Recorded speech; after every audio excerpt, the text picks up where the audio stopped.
Commander Zixlar of the Galactic Dominion fleet surveyed the blue-green planet through the viewport of the command deck. Earth, such a peculiar name for a world composed primarily of water. The humans had proven to be an equally peculiar species, resourceful, emotional, and utterly unpredictable. This was precisely why the High Council had determined they needed to be subjugated before they developed interstellar travel capabilities. Status report. Zixlar demanded. 6 appendages working simultaneously across the ship's control interfaces. Lieutenant Frax approached with military precision. Planetary defense systems analyzed and mapped, Commander. Their technology is primitive by our standards. We estimate complete neutralization within 6 standard hours. 6 hours. Zixlar's central eye ridge lifted in surprise. That seems excessive for a species that still burns fossil fuels. The time estimate accounts for their geographical dispersion and our protocol to minimize collateral damage to the planet's biosphere, as per High Council directive, Frax explained. We have identified 127 major population centers and military installations to be targeted in 3 sequential waves. Zixlar nodded. Very well. Commence the operation and initiate the standard monitoring protocol. I want to observe their response patterns. The Behavioral Science Division will want comprehensive data on their capitulation process. Yes, Commander. Frax transmitted the orders through the ship's neural network. Operation commenced. First wave of suppressors deployed. Across the command deck, the crew watched as thousands of sleek silver pods ejected from the mothership and its 12 support vessels, streaking through Earth's atmosphere like artificial meteorites. Now we wait, Zixlar said, settling into the command chair, and observe how quickly they surrender. Dr. Jackson Porter had been tracking the anomalous objects since they appeared at the edge of the solar system 3 days ago.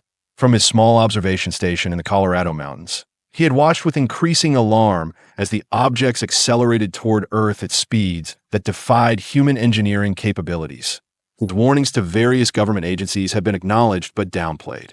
Probably just space debris, they said, or a previously undetected meteor shower. But Porter knew better. The objects moved with purpose, adjusting their trajectory with precision that natural phenomena simply couldn't exhibit. When his phone rang at 6:17 a.m., he wasn't surprised to hear the panic in his colleague's voice. Jack, are you seeing this? Tell me you are seeing this. Porter was already staring at his monitors, watching as the objects, now clearly visible as engineered vessels, positioned themselves in Earth's orbit. I see it, Diane, he replied calmly. It appears first contact is imminent. First contact? Jack, they just disabled the International Space Station and 3 military satellites. This isn't a friendly visit. Porter frowned, adjusting his glasses as he observed the smaller objects now deploying from the larger vessels. No, I suppose it isn't. He had barely finished his sentence when the power went out, plunging the observation station into darkness. The emergency generators kicked in seconds later, but Porter's sophisticated equipment remained dead. Electromagnetic pulse, he muttered, already reaching for the military-grade satellite phone he kept for emergencies. Diane, are you still there? No response. The line was dead. Outside the window, Porter watched as a silver pod, roughly the size of a school bus, descended gracefully from the sky and landed in the clearing beside the observatory. Well, he said to himself, reaching for the baseball bat he kept beside his desk, let's hope they have at least read How to Serve Man and took the opposite lesson.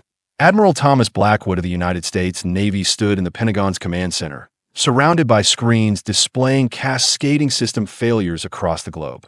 Military installations, power grids, communication networks, all going dark in patterns that matched the descent of the unidentified objects. Give me the president, he ordered, voice steady despite the chaos unfolding around him. Sir, White House communications are down, a young lieutenant replied. We are operating on secure backup channels only, and those are degrading rapidly. Blackwood nodded grimly. What about our nuclear deterrent? The Strategic Command liaison stepped forward. Compromised, sir. Something is interfering with the command systems. The silos are reporting automated lockdowns. And our carriers, the Ronald Reagan and the Gerald Ford, are reporting complete electrical failures. They're dead in the water. The rest are experiencing intermittent system failures. Blackwood studied the global map, noting the pattern of the attacks. They are neutralizing our capacity to respond, but deliberately avoiding mass casualties. He turned to the assembled officers. This is a containment strategy, not an extermination. Sir, the Air Force General interjected. What exactly are we dealing with here? An invasion, General, Blackwood replied bluntly, but not one from any nation on Earth. A nervous murmur spread through the command center. Sir, the lieutenant called out, we have established limited communication with Allied commands. Similar situations worldwide. Russian and Chinese military capabilities are also being systematically disabled. Blackwood straightened his uniform. Ladies and gentlemen, we are witnessing humanity's first interstellar war. And so far, we are losing badly. He paused, surveying the room. But they haven't met humanity's full capabilities yet. Give me any operational special forces units. If these visitors can knock out our technology, we will need to respond with more primitive methods. Samantha Wright had been driving to her job at the convenience store when a silver pod crashed into the cornfield beside the highway. Her ancient Honda Civic, proudly lacking any computer systems manufactured after 1990, continued running as newer vehicles around her stalled and drifted to the roadside. Curiosity overwhelmed caution as she pulled over and approached the smoking furrow carved into Farmer Hendrickson's corn. The pod had split open, revealing a device unlike anything she had ever seen. A metallic sphere hovering inches above the ground, emitting a soft blue pulse every few seconds. Probably shouldn't touch that, she muttered to herself, naturally reaching for her phone to take a picture. Finding it dead, she remembered the camera in her glove compartment, an old film model she'd bought at a garage sale. After snapping several photos, she noticed movement from the tree line. 3 figures, distinctly non-human, emerged from the shadows. They moved with a fluid grace, their bodies seemingly boneless beneath shimmering protective suits.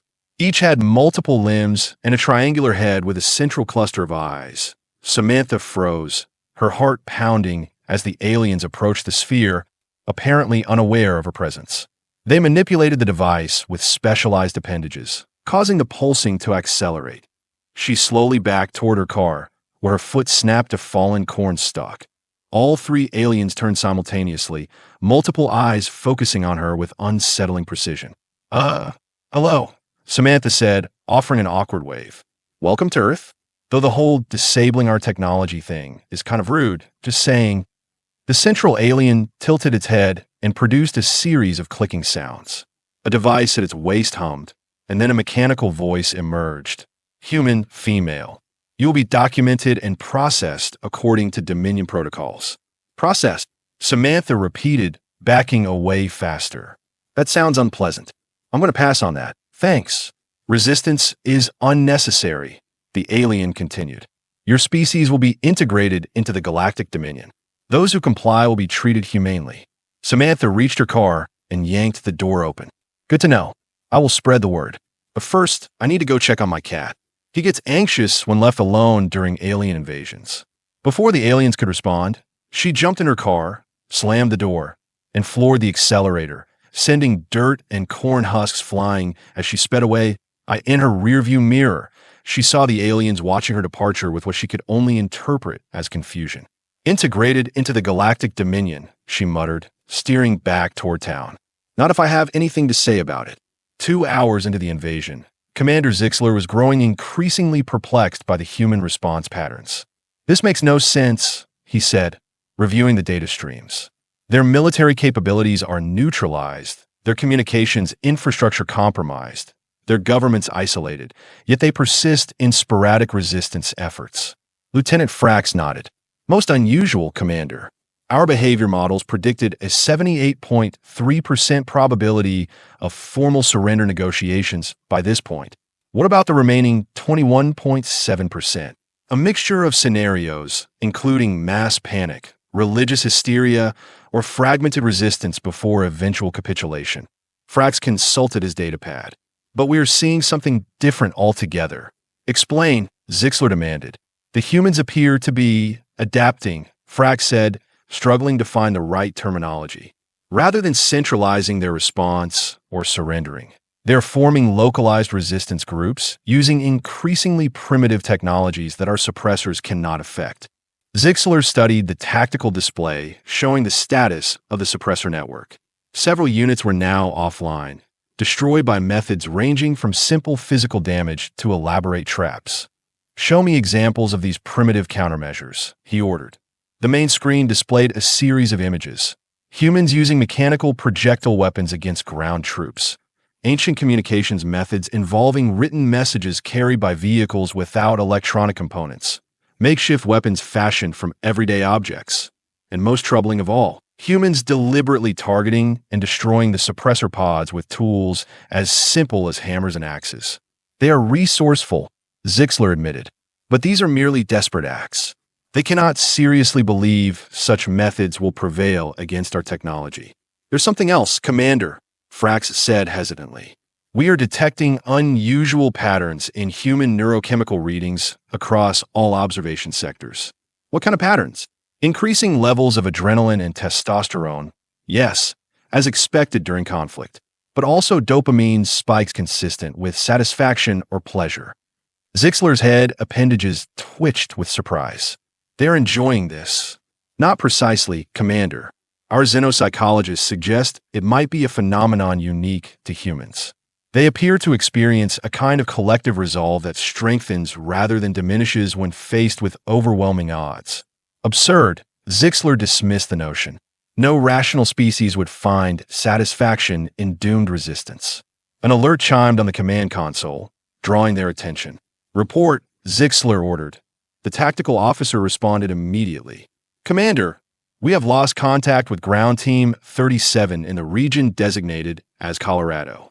Their last transmission indicated they were securing a human scientific installation and encountered minimal resistance. "And now, complete silence, Commander." The team's life signs terminated simultaneously. Zixlar's mandibles tightened. "Deploy a recovery unit. I want to know exactly what happened." Dr. Porter watched from his hiding place in the storage closet as the three aliens methodically examined his equipment. They seemed particularly interested in his astronomical charts and the handwritten notes he'd kept as a backup to his computer records.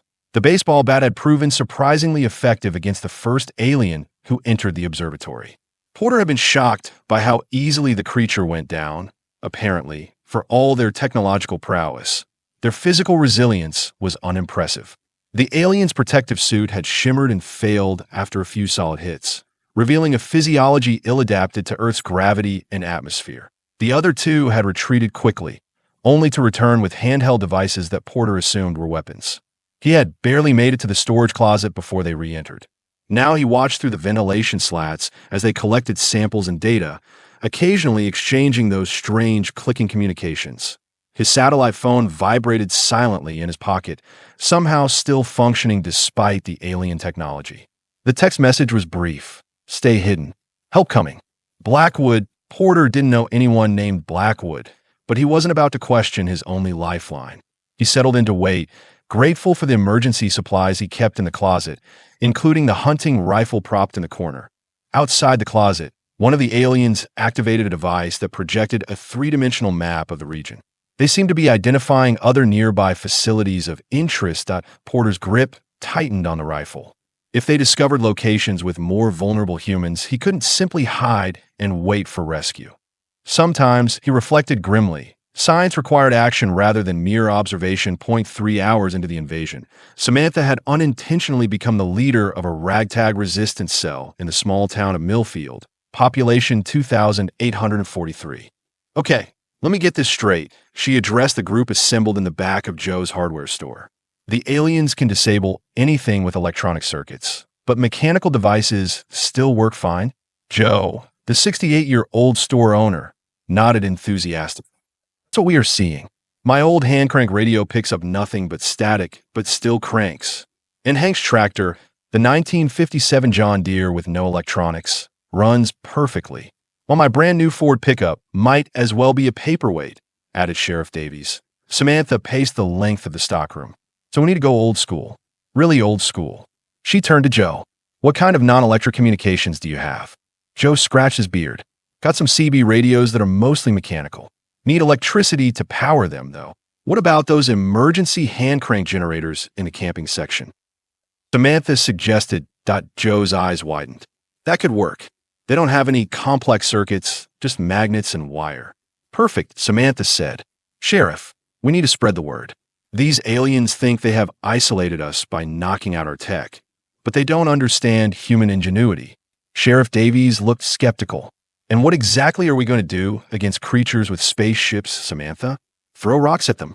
Samantha smiled, a plan forming in her mind. Actually, that's not far off. Joe, how much fertilizer do you have in stock?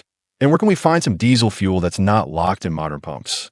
The sheriff's expression shifted from skepticism to concern. Now hold on. I'm not authorizing the production of improvised explosives. With all due respect, Sheriff, Samantha replied, I don't think standard law enforcement protocols apply during an alien invasion. Besides, you saw those pods they're dropping. They are targeting our infrastructure, not causing mass casualties. That means they want the planet intact. My point is they are fighting with restraint, with rules. We don't have to.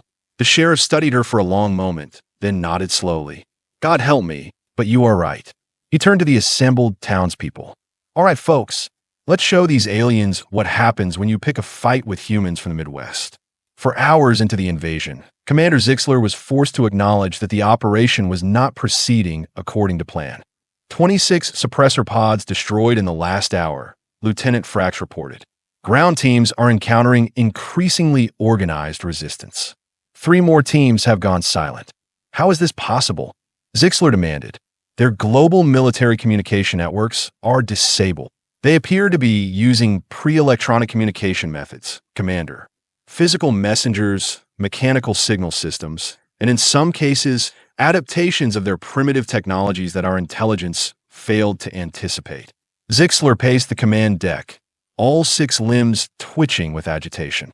What about the atmospheric suppressors? The humans cannot possibly counteract those.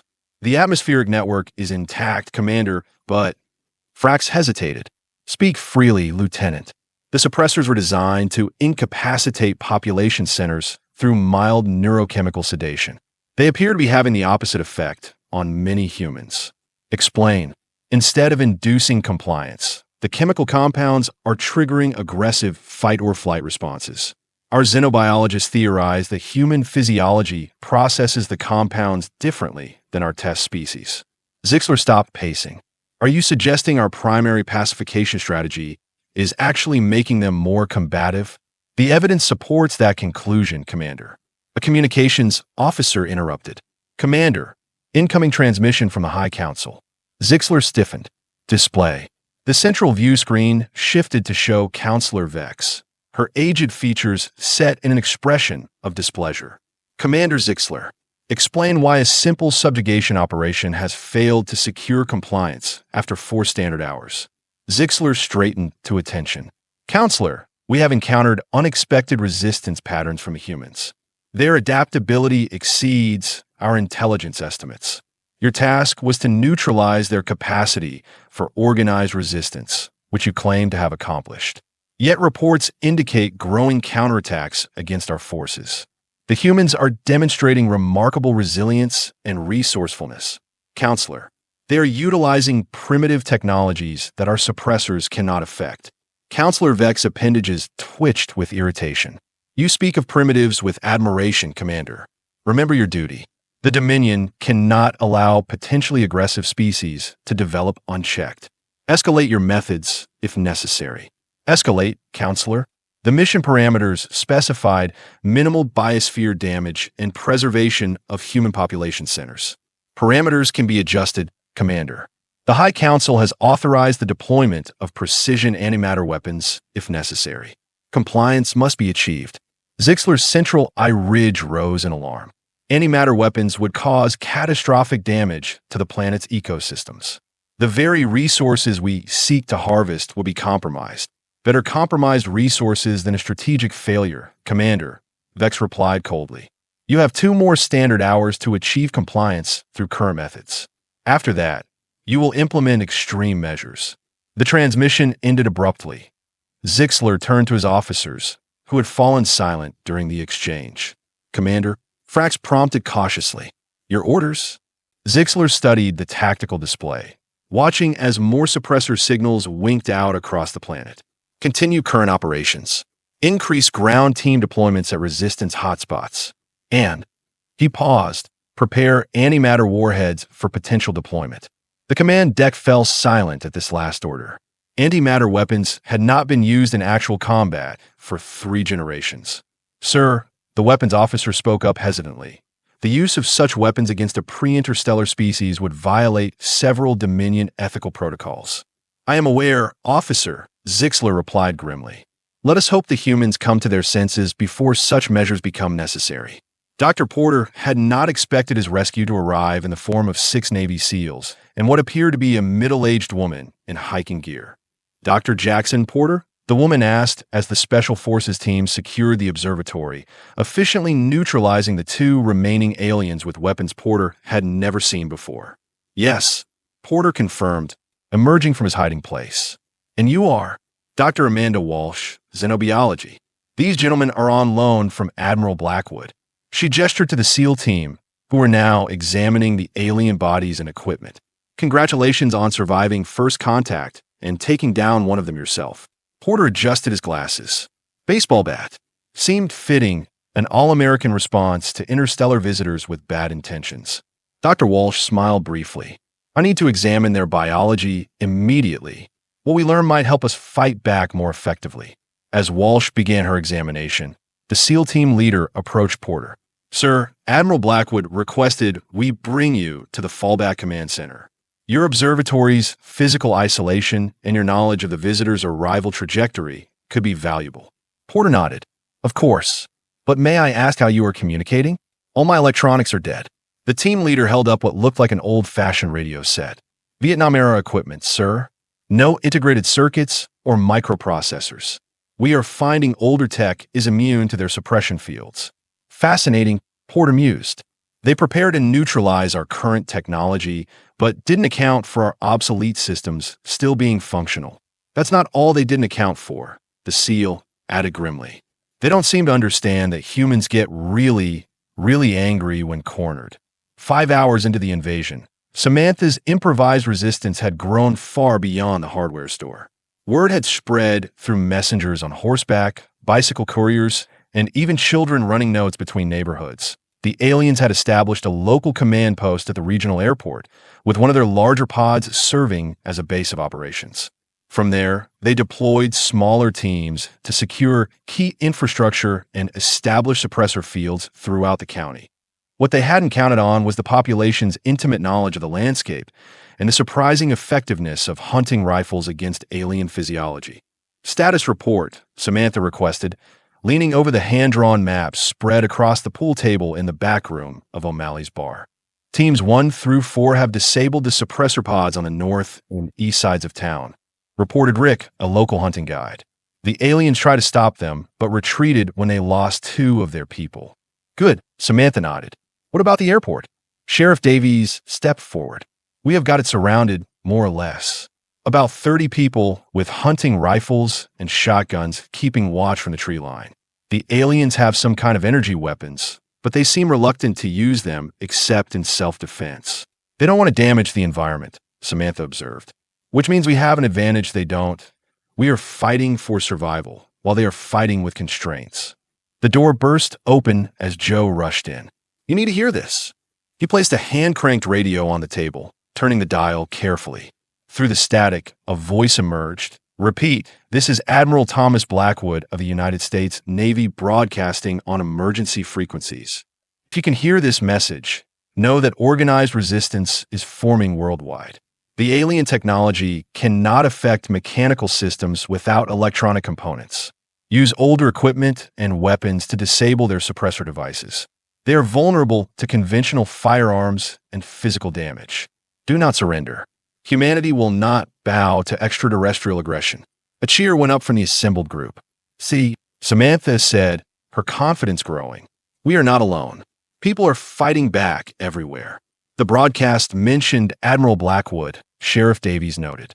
That means at least some of our military command structure is still operational. Samantha studied the map again.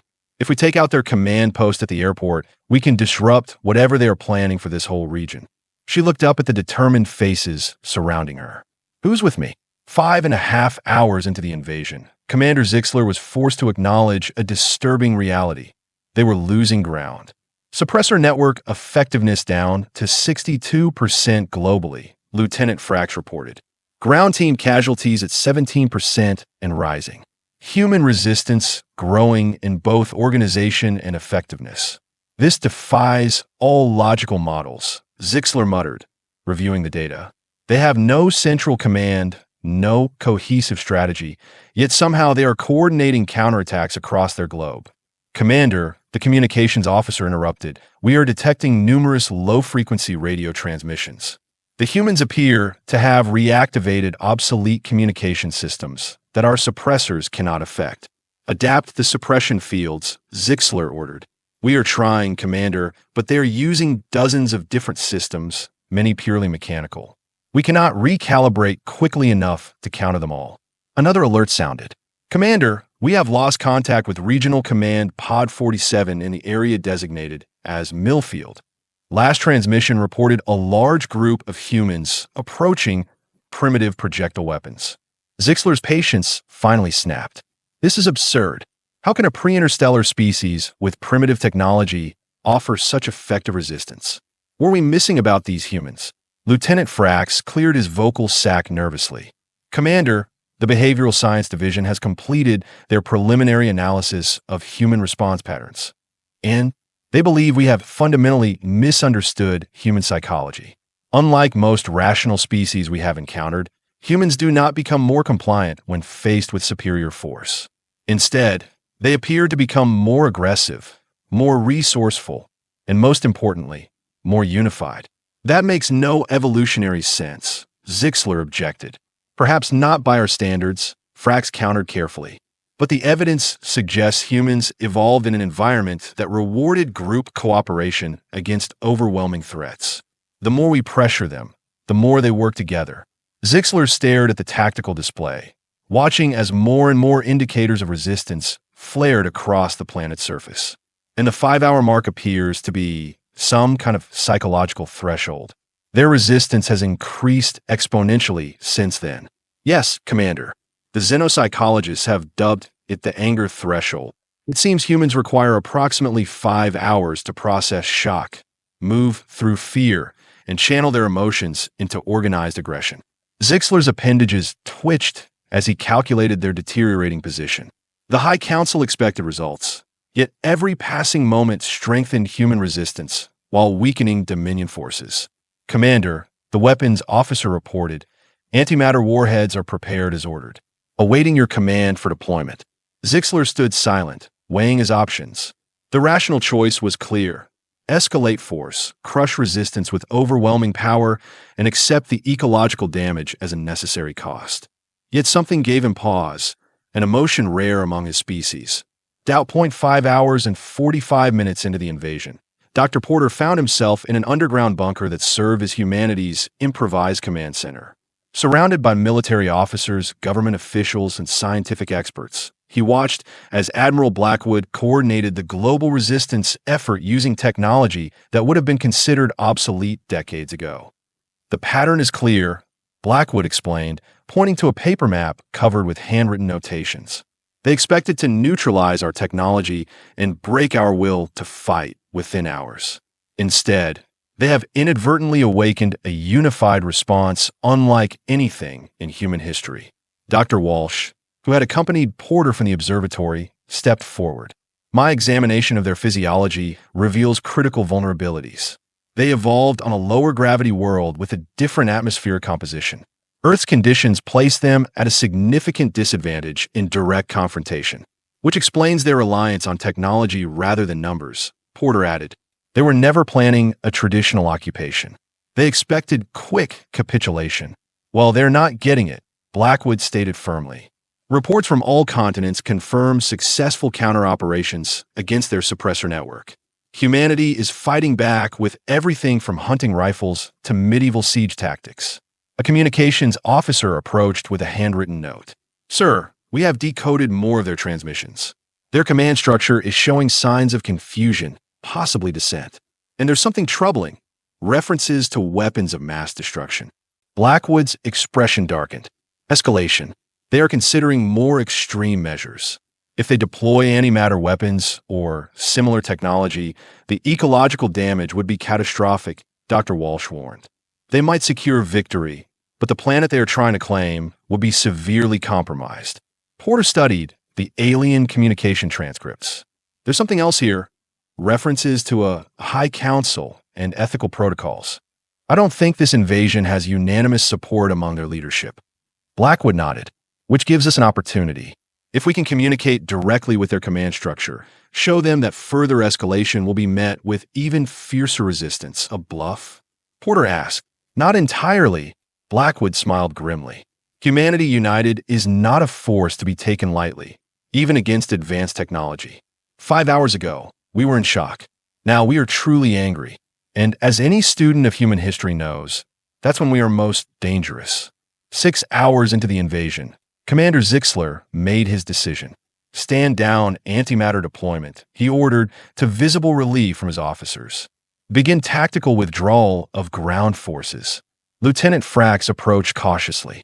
Commander, the High Council's orders will result in unnecessary destruction and ultimately a Pyrrhic victory at best, Zixlar interrupted. The humans have demonstrated capabilities that were not accounted for in our intelligence assessments. To proceed would violate the core Dominion principle of efficient resource management. Sir, with respect, that sounds like a rationalization for what, Lieutenant? For refusing to annihilate a species that has shown remarkable adaptability and resilience? A species that might, under different circumstances, prove valuable to the Dominion. Before Frax could respond, the communications officer called out, Commander, we are receiving a direct transmission from the humans. Zixlar turned in surprise. How is that possible? Their technology should be suppressed. They're using one of our own communication devices, sir. Apparently captured from a ground team. Display the transmission, Zixlar ordered. The view screen activated to show a human male in what appeared to be a military uniform, standing in a primitive command center. This is Admiral Thomas Blackwood of Earth, the humans stated firmly. I addressed the commander of the invasion force directly. You have witnessed humanity's response to your unprovoked aggression. What you have seen in these 6 hours is merely the beginning of our resistance capability. Zixlar studied the human with newfound respect. This is Commander Zixlar of the Galactic Dominion. Your resistance has been noted. Then note this as well, Commander. We are aware you possess weapons capable of causing mass destruction. Be assured that deployment of such weapons will not secure your victory. Humanity will continue to resist with our final breath, and what remains of our world will be rendered useless to your dominion. Zixlar's appendages twitched with surprise at the human's insight. You speak confidently for a species facing superior technology, Admiral. I speak factually, Commander. Observe your tactical displays. In just 6 hours, we have disabled over a third of your suppression network using technology centuries behind yours. Imagine what we will accomplish in 6 days, or 6 weeks. A pause, then Blackwood continued, or we can end this now. Withdraw your forces, and Earth will consider opening diplomatic relations with the Galactic Dominion at a future date. As equals. Zixlar could not contain his astonishment. Your species has barely reached your own moon. Yet we have fought you to a standstill in 6 hours, Blackwood countered. The question you must ask yourself, Commander, is not whether you could eventually subjugate Earth. Perhaps you could, but whether the cost of doing so is justified.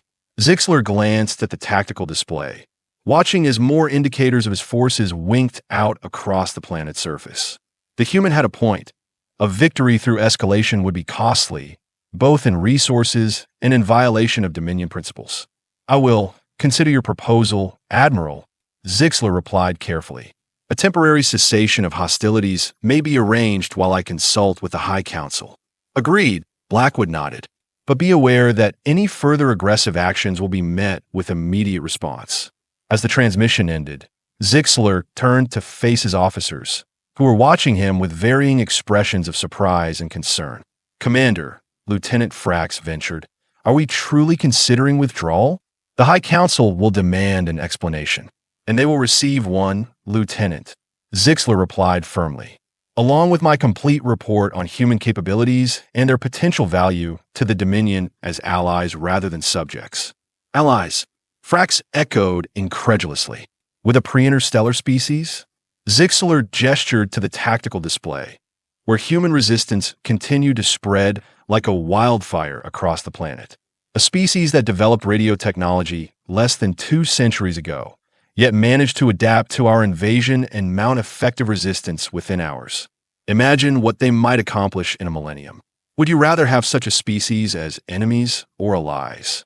As his officers contemplated this, Zixlar issued his final orders of the campaign. Begin systematic withdrawal. Deactivate the suppressor network, and prepare my full report to the High Council. The Dominion-Earth War had lasted exactly 6 hours. It had taken humans 5 to get truly angry, and that, Commander Zixlar reflected, was perhaps the most valuable discovery of their entire mission. The High Council had sent them to subjugate a primitive world. Instead, they had discovered a species whose potential might one day reshape the Dominion itself. For better or worse remained to be seen. But Zixlar suspected that humanity's story in the galactic community was just beginning. And as the Dominion fleet prepared to depart Earth orbit, Admiral Blackwood watched from his underground bunker and allowed himself a small smile. Humanity had faced its first extraterrestrial threat and emerged not only intact, but united in a way no terrestrial crisis had ever achieved. The road ahead would be challenging, rebuilding damaged infrastructure, developing new defenses against future threats, and perhaps eventually taking humanity's place among the stars. But if there was one thing the last 6 hours had proven, it was that humanity performed at its best when the odds seemed insurmountable. Not bad for a day's work, Blackwood murmured to himself. Not bad at all.